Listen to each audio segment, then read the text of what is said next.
Bismillah. Assalamualaikum warahmatullahi wabarakatuh.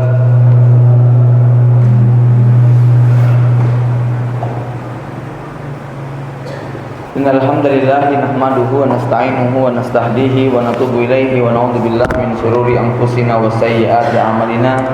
May yahdihillahu fahuwal muhtadi wa may yudlil falan tajida lahu waliyyan mursyida. Asyhadu an la ilaha illallah wahdahu la syarika lahu wa asyhadu anna Muhammadan abduhu wa rasuluhu la nabiyya wa la rasula ba'dah. Allahumma shalli ala Muhammadin wa ala ali Muhammad kama shallaita ala Ibrahim wa ala ali Ibrahim innaka Hamidum Majid.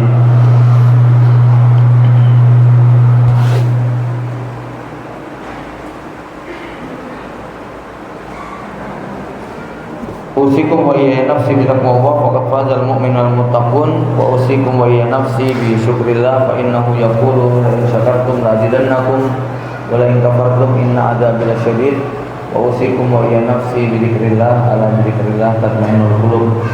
Bapak Ibu kaum muslimin wal muslimat jamaah yang dimuliakan Allah, alhamdulillah pada malam hari ini dengan nikmatnya semata Allah mudahkan kita untuk bisa berkumpul kembali di majelis ini setelah melaksanakan salat Isya dan insyaallah akan kita lanjutkan dengan salat tarawih.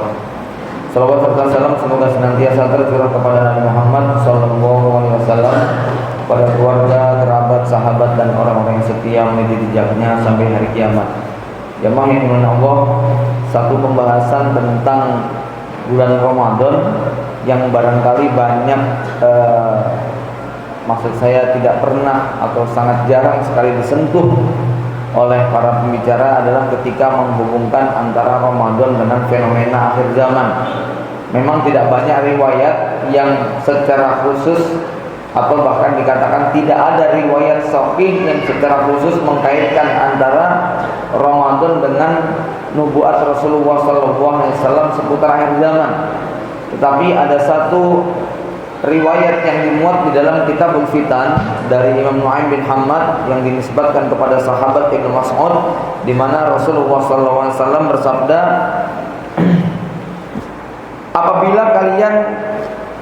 apabila telah muncul suara di bulan Ramadan, maka akan terjadi huru-hara pada bulan Syawal, akan terjadi peperangan antar kabilah pada bulan Zulqa'dah, dan akan terjadi pertumpahan darah pada bulan Zulhijjah dan bulan Muharram. Para sahabat bertanya, suara apa ya Rasulullah? Suara keras yang menggelegar di pertengahan bulan Ramadan pada malam Jumat, di mana pada malam Jumat itu akan muncul suara keras yang membuat setiap orang berdiri akan jatuh terduduk. Semua wanita yang dipingit akan keluar, dan pada malam Jumat itu terjadi banyak sekali gempa bumi. Ya. Jika kalian telah melaksanakan sholat subuh pada hari Jumat, maka masuklah kalian ke dalam rumah kalian, tutuplah pintu-pintunya, sumbatlah lubang-lubangnya, selimutilah diri kalian, sumbatlah telinga kalian, dan jika kalian merasakan ada suara keras yang menggelegar, maka bersujudlah kalian, kemudian bacalah subhanallahil quddus, subhanallahil quddus, rabbunal quddus. Siapa yang melaksanakan demikian maka dia akan selamat, dan siapa yang tidak mengerjakan dia akan binasa dan celaka.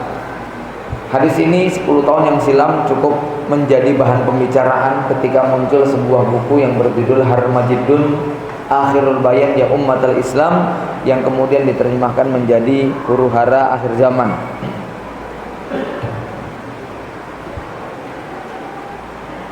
Para ulama sudah menjelaskan status daripada hadis ini, bukan sekedar doif, bahkan hadis ini termasuk hadis yang mungkar. Maka saya tidak akan mengkaji tentang keabsahan riwayat ini, hanya kita akan melihat dari sisi lain, seberapa kemungkinan bahwa nubuat tentang datangnya suara menggelegar itu yang akan menabrak bumi, yang akan menimbulkan kebinasaan dan kehancuran, akan terjadi pada bulan Ramadan. Kita akan mengkaji bukan dari hadis ini, tapi melihat daripada analisa yang lainnya, di mana yang pertama, bahwa di antara tanda-tanda kiamat, 10 tanda kiamat besar yang disebutkan Nabi sallallahu alaihi wasallam, di antaranya adalah ad-dukhan. Qala Rasulullah sallallahu alaihi wasallam, la taqumu sa'ah hatta taqa'a asra ayatin kiamat tidak akan terjadi sampai muncul 10 tanda. Salah satunya adalah ad-dukhan. Rasulullah SAW juga menyebutkan, inna rabbakum andarakum salasa, sesungguhnya Rabb kalian mengingatkan kalian 3 perkara. Yang pertama adalah tentang Dajjal, yang kedua tentang terbitnya matahari dari barat, yang ketiga adalah tentang ad-dukhan, ya. Dalam riwayat lain tentang dabbah, binatang yang keluar dari perut bumi, ya. Dimana kalau 3 hal ini sudah terjadi, maka la tanfa'u nafsun imanuha, iman seseorang sudah tidak lagi diterima, ya. Singkatnya, bahwa salah satu tanda kiamat besar di antara 10 tanda yang akan terjadi sebelum kehancuran dunia adalah munculnya asap global yang menutupi seluruh permukaan bumi. Bukan cuma di dalam hadis, di dalam surat Ad-Dukhan secara tegas juga disebutkan, fartaqib yauma ta'tis sama bidukhanin mubin. Tunggulah hari di mana dia akan datang dengan di mana langit saat itu akan datang dengan membawa asap yang sangat pekat. Dukhanin mubin, asap yang sangat nyata. Yaghshanna sahada adzabun alim. Asap ini akan menutupi seluruh manusia, dan ini merupakan siksa yang teramat pedih. Jadi salah satu daripada tanda ini adalah munculnya dukhan. Rasulullah SAW juga mengkaitkan dukhan ini dengan keluarnya Dajjal, ya. Maka kita kemudian bertanya, apa sebenarnya penyebab kemunculan dukhan?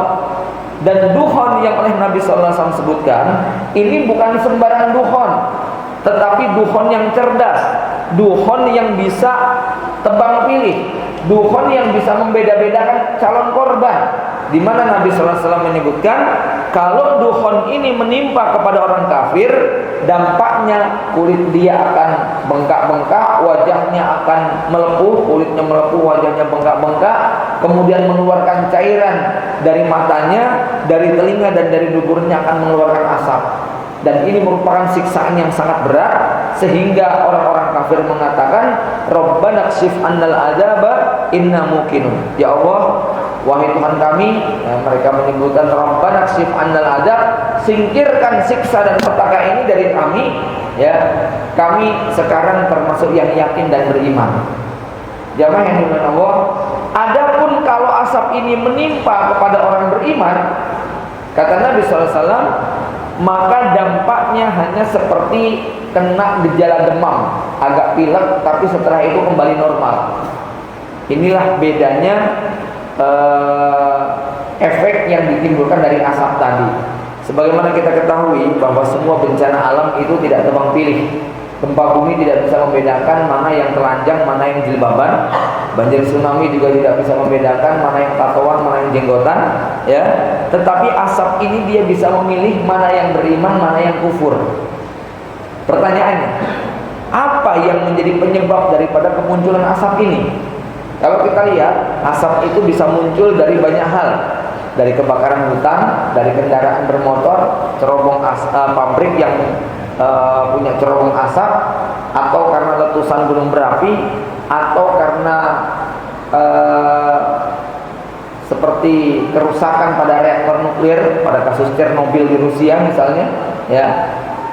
Nah, yang keempat ini barangkali yang paling memungkinkan, yaitu dia muncul karena hantaman hujan meteor, ya. Datangnya batu dari langit yang menabrak bumi dengan beban yang sangat berat, lalu kemudian tabrakan yang keras itu membuat jutaan kubik material ini terbang ke langit dan memunculkan debu-debu yang sangat luar biasa. Dan itu dijelaskan di dalam surat At-Tur, a'udzubillahi minasyaitonirrajim, wa iyarau kisfam minas sama'i saqiton yaqulu sahabu markum. Apabila mereka itu melihat ada batu dari langit jatuh, ya, material dari langit itu jatuh, kisafam minas sama'i saqiton, ya, yaqulu sahabu markum, mereka mengatakan ada awan yang bergulung-gulung. Padahal itu bukan awan, itu merupakan efek susulan yang ditimbulkan dari tabrakan yang sangat berat yang menerbangkan debu-debu ke langit.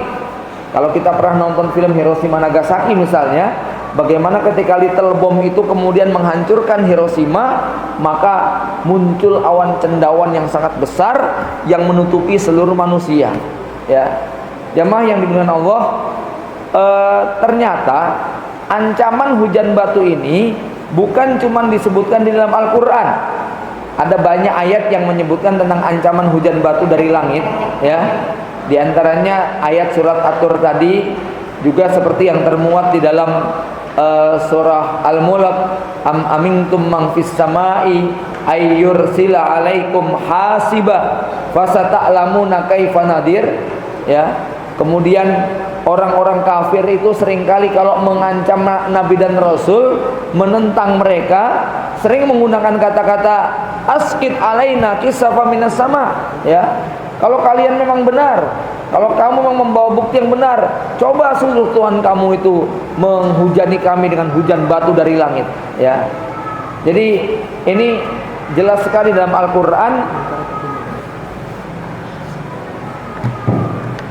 Jadi di dalam Al-Quran banyak disebutkan tentang ancaman hujan batu dari langit ini, sehingga tidak perlu kita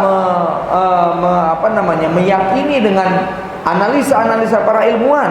Ada prediksi NASA begini dan begitu. Kita yakin bahwa janji Allah ini akan pasti. Hanya yang tidak pasti adalah waktunya kapan. Sementara di dalam hadis Nabi juga disebutkan bahwa di antara tanda-tanda munculnya Imam Mahdi, ada 5 riwayat yang menyebutkan bahwa di 5 lebih bahkan oleh Dr. Ahmad Al-Mubayyad disebutkan ada 6 riwayat yang menyebutkan tanda-tanda kemunculan Imam Mahdi adalah hujan meteor dari langit. Di dalam satu asar yang paling sahih disebutkan dari putra Ibnu Abbas, di mana disebutkan la yahrujul mahdi hatta tatlu'a ma'asyamsi ayat. Imam Mahdi tidak akan keluar sampai muncul tanda dari langit seperti matahari, ya. Yang dimaksud di situ adalah hujan meteor, ya. Kemudian disebutkan dalam riwayat yang lain bahwa masa-masa sebelum Imam Mahdi ini masa-masa yang penuh dengan kegoncangan, ya. Maka disebutkan dalam hadis yang dhaif tadi, pada hari itu banyak sekali gempa bumi. Ikhwan fillah rahimakumullah, Rasulullah SAW juga menyebutkan di dalam hadis yang sahih tentang 3 ancaman yang menimpa kepada manusia, yaitu tentang hujan batu dari langit, kemudian pembenaman perut bumi, kemudian perubahan wajah pada manusia. Maka kalau kita melihat bahwa di antara sekian penyebab munculnya asap global, yang paling logis itu adalah yang keempat, yaitu asap yang pemicunya adalah hujan meteor, karena inilah satu-satunya bencana alam yang nanti bisa berlaku secara global, bukan hanya lokal, ya. Pertanyaannya, bagaimana kita bisa meyakini bahwa asap itu nanti bisa memilah-milah antara orang mukmin dengan orang kafir? Di sinilah, ya, barangkali kemungkinan tentang terjadinya pada bulan Ramadan lebih kuat bila dibandingkan dengan pada bulan-bulan yang lain. Kenapa saya katakan kemungkinan terjadi pada bulan Ramadan lebih kuat? Kalau kita lihat sabda Nabi SAW memang merupakan nubuat sekaligus mukjizat, di mana Nabi mengabarkan asap ini kalau kena orang kafir akan bengkak-bengkak, akan melepuh kulitnya, akan rusak tubuhnya. Tapi kalau kena orang beriman hanya akan seperti gejala demam. Ini kalau kita analisa pakai ilmu kesehatan, ini berbicara tentang imunitas. Ketika terjadi wabah global, maka mereka yang daya imunitasnya lemah pasti akan ambruk dengan peristiwa tadi. Sebaliknya yang memiliki imunitas paling kuat, maka dia mampu bertahan. Dan kita lihat di bulan Ramadan itulah potensi peningkatan imunitas orang beriman paling layak dibandingkan dengan pada bulan-bulan yang lain. Kenapa demikian? Mari kita lihat pada bulan Ramadan, apa yang terjadi pada bulan Ramadan. Yang pertama, pada bulan Ramadan kita saum. Ada penelitian menarik. Seorang profesor Jepang meneliti orang yang berpuasa pada hari pertama, hari kedua. Itu ketika dia puasa pada hari pertama, hari kedua, belum ada perubahan apa-apa di tubuhnya. Makanya kalau hari pertama, kedua kita puasa, lemes Pak rata-rata. Apalagi yang tukang kuli bangunan itu minta libur, mintanya biasanya begitu. Kita yang kerja di kantor pun tidak segairah ketika tidak puasa. Tapi begitu dia memasuki hari ke-8, 9 sampai ke-15, terjadi peningkatan sel-sel darah putih di tubuhnya, imunitas dia kemudian makin meningkat. Itu kenapa kalau kita puasa pada hari ke-8, 9, 10 sudah nggak kelihatan lemes, sudah biasa, ya. Ada perubahan di tubuh kita, ya. Artinya apa? Daya imunitas orang yang saum, apalagi pada hari ke-15, jauh lebih baik dibandingkan dengan mereka yang tidak berpuasa. Ya, sebagaimana kita ketahui bahwa saum yang kita lakukan, ya, tubuh kita ibarat mesin. Hari ini kita sedang diistirahat, sedang diservis, sedang diperbaiki, maka kondisi tubuh kita, lambung kita khususnya akan lebih baik keadaannya dibandingkan dengan waktu 11 bulan kita terus bekerja, ya. Ini satu ibadah yang namanya saum, dan para medis juga sudah meyakini tentang betapa dahsyatnya keajaiban saum ini buat kesehatan manusia, ya. Maka ilham tentang saum itu, tentang puasa, bukan cuma buat manusia, tapi juga Allah ilhamkan kepada binatang. Dan binatang itu ketika mereka berpuasa demi keberlangsungan hidup mereka. Kalau mereka nggak puasa, kira-kira kalau ayam betina itu nggak puasa, Pak, gimana nasibnya? Itu telur tidak ada yang jadi, ya. Maka dengan dia berpuasa selama 21 hari, telur yang dianggermi itu kemudian bisa jadi anak yang menjadi keberlangsungan buat kehidupan mereka. Begitu juga dengan ular, kukang, onta, kemudian binatang-binatang yang lain, mereka diilhamkan oleh Allah untuk berpuasa demi keberlangsungan hidup mereka. Yang kedua, pada bulan Ramadan ada ibadah qiyamul lail, salatul tarawih, di mana Rasulullah SAW mengingatkan, alaikum biqiyamil lail fa innahu da'bas salafikum. Hendaknya kalian sholat malam karena itu merupakan kebiasaan orang-orang soleh sebelum kalian. Kemudian Nabi menyebutkan, dan sesungguhnya sholat malam itu bisa melenyapkan penyakit-penyakit yang ada di tubuh kalian. Ya, silakan dibuktikan. Sampai ada seorang dokter namanya Muhammad Soleh yang kemudian dia bikin terapi tahajud. Bagaimana sholat tahajud yang dilakukan dengan khusyuk dan tumaninah ini punya pengaruh kesehatan yang sangat luar biasa. Apalagi kalau sholat tahajud itu dimulai dengan mandi pada jam 3 pagi, itu pengaruhnya lebih hebat lagi, ya. Silahkan dikaji bagaimana keutamaan mandi di waktu sebelum subuh. Dan kita tahu bahwa jam-jam segitu kondisi oksigen adalah kondisi yang terbaik, ya. Sehingga kalau kemudian kita bisa menghirupnya secara sempurna, maka tentu saja keadaan fisik kita menjadi lebih baik lagi, ya. Intinya bahwa sholat malam yang kita lakukan punya pengaruh yang sangat serius pada kesehatan kita. Yang ketiga, pada bulan Ramadan kita dianjurkan untuk memperbanyak tilawatul Quran. Lihat bagaimana para Imam Syafi'i misalnya yang menjadikan bulan Ramadan sebagai syahrul tilawah, syahrul Quran. Karena ini bulan yang diturunkan Al-Quran di dalamnya, maka kita dianjurkan untuk memperbanyak bacaan Quran. Pertanyaannya, seberapa pengaruh tilawatul Quran buat imunitas tubuh kita? Ya, lihat bagaimana orang yang sudah drop, sakit, parah, kemudian diruqyah dan akhirnya bisa sembuh kembali. Al-Quran menyebutkan bahwa dia merupakan syifa'ul lima fis sudur, obat segala penyakit yang ada di dalam dada manusia. Imam Ibnu Qayyim menyebutkan bahwa Al-Quran bukan hanya obat penyakit mental, tapi dia juga merupakan obat penyakit fisik. Maka ahlul Quran, orang yang rajin baca Quran, tingkat kesehatannya berbeda dengan mereka yang malas baca Quran, ya. Bahkan beberapa penyakit itu kita dianjurkan cukup baca ayat ini. Lihat bagaimana seorang kepala suku yang terkena sengatan kalajengking, cukup dibacakan Al-Fatihah, sembuh kembali keadaannya, ya. Ini keajaiban tilawatul Quran buat kesehatan kita. Yang keempat, pada bulan Ramadan kita dianjurkan untuk memperbanyak zikir dan doa, ya. Konfidin, nggak perlu kita bahas seperti apa pengaruh doa buat kesehatan kita, ya. Kemudian yang kelima, kita dianjurkan untuk memperbanyak sedekah pada bulan Ramadan. Apakah ada hubungannya antara sedekah dengan kesehatan? Qala Nabi sallallahu alaihi wasallam, dawu mardakum bis shadaqah. Sembuhkan penyakit-penyakit kalian, obati penyakit-penyakit kalian dengan sedekah, ya. Untuk konten ini Ustaz Yusuf Mansur jagonya. Bagaimana tentang keajaiban sedekah untuk menyelesaikan banyak problematika hidup kita, ya. Bahkan orang-orang kafir sendiri meyakininya.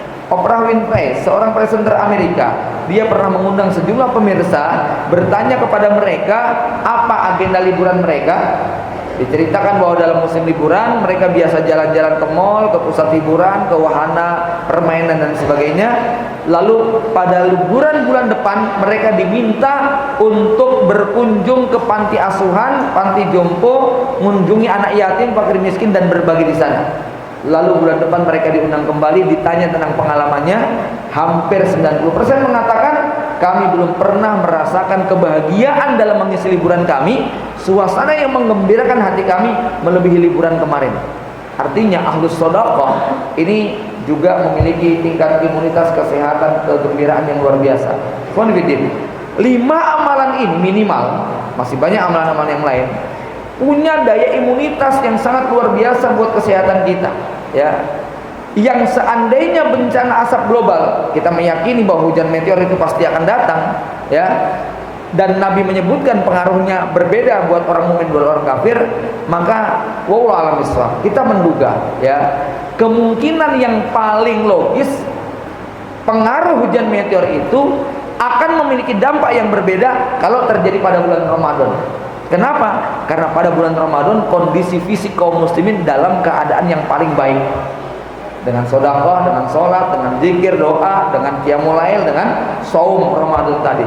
Pada saat yang sama orang kafir makanannya babi, minumannya miras, hobinya zina, hobinya homo dan gay, ya. Kemudian mereka selalu mendengar musik-musik yang merusak telinga mereka, ya. Ditambah lagi kemudian aktivitas hidup mereka yang sama sekali tidak menyehatkan mental mereka. Dalam kondisi yang semacam itu, bencana itu datang, maka sangat logis secara medis peluang mereka untuk lebih rusak daripada orang Islam sangat tinggi, ya. Maka saya katakan kita tidak akan berbicara tentang sahih dhaifnya hadis ini, jelas tadi mungkar, tetapi pelajaran yang bisa kita ambil bahwa satu, ancaman peristiwa itu adalah nyata, hanya kita tidak tahu kapannya. Yang kedua, bahwa kalau Ramadan kita anggap sebagai sebuah madrasah, maka logikanya setelah kita lulus dari bulan Ramadan, kita akan berperilaku layaknya bulan Ramadan. Seandainya kita di luar bulan Ramadan kemudian tetap istiqomah mengerjakan amalan-amalan di bulan Ramadan, lalu meteor itu tetap datang pada bulan kapanpun, maka insya Allah dia akan memiliki pengaruh yang berbeda antara orang mukmin dengan orang kafir. Tapi secara akal, dan ini mayoritas secara umum terjadi, kualitas kita di luar Ramadan tidak pernah lebih baik daripada kualitas kita pada bulan Ramadan. Ini dia masalahnya. Itu yang membuat kita jadi berpikir, seandainya bencana itu betul-betul jadi di luar Ramadan, nampaknya nasib orang mukmin dengan orang kafir bisa sama. Karenanya perbedaan itu bukan semata-mata karena dia itu Islam atau kafir, tetapi lebih kepada karakter, moral, dan kualitas iman yang dimiliki. Artinya apa? Kalau ada orang Islam yang pada bulan Ramadan nggak puasa, nggak sholat malam, nggak sedekah, nggak baca Quran, nggak zikir doa, lalu bencana itu kemudian tiba, nasib dia tidak ada bedanya dengan orang kafir yang juga akan tersiksa. Wallahu a'lam bishawab. Demikian yang dapat saya sampaikan, mudah-mudahan manfaat.